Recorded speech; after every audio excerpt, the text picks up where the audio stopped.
It's a story that began decades ago with Aboriginal paintings and developed into a life-saving endeavour. The model came from the desert, and it came from Aboriginal people from really remote communities, and they've worked really hard to improve their own health and of their communities and then share it with other people.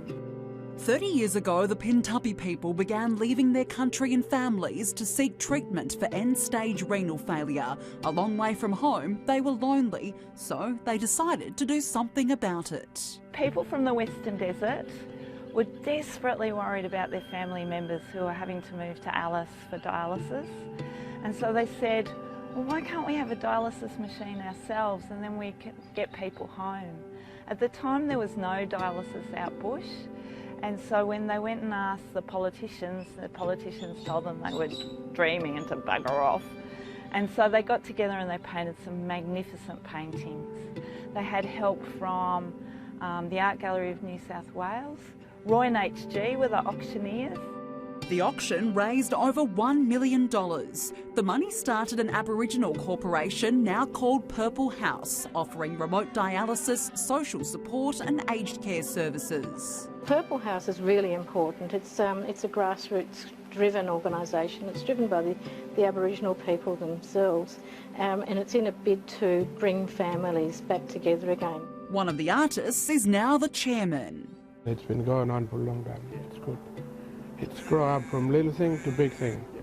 Yeah. It's a true bush medicine enterprise. I think the treatment probably is much more effective because not having to go away, they get their treatment more often. This Purple House is run from a suburban property in Alice Springs, one of their 18 facilities. Last year, Medicare started funding remote dialysis. However, with the number of people on dialysis increasing, more sites are needed. We've got dialysis in 18 remote communities. A second dialysis truck has been received, but it needs to be fitted out. The estimated cost, $50,000. The Territory Government has given us their dialysis truck, which they haven't used for about 7 years. And it has no disabled access, and it also has no dialysis machines either at the moment. So we're running around getting support to get this other truck on the road.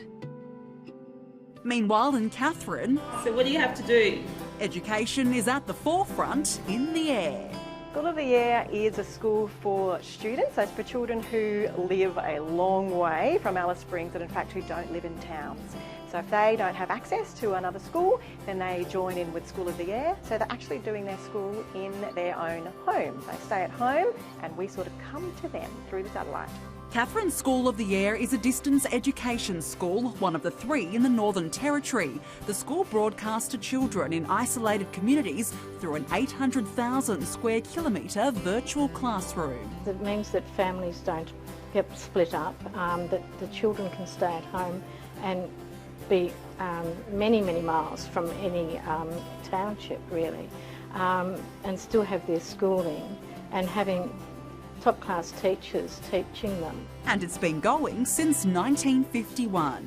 So there are lots of different rules for making plurals. The school is now looking to build a 4th studio to broadcast lessons to even more students in even more remote areas. At the moment, our 4th studio is really just like a corner of a room with a few curtains around it. So we're going to build another one, hopefully next year, and we need equipment, studio equipment and furniture to go in that. So that's our next step in terms of expanding. An important project in the name of good education in the bush. But it's also not just another studio, it'll be a multi-purpose space. So when our students come into town, which they do 4 times a year, we actually don't have enough space in our physical building for all of them. So that will give us more space for when they're with us.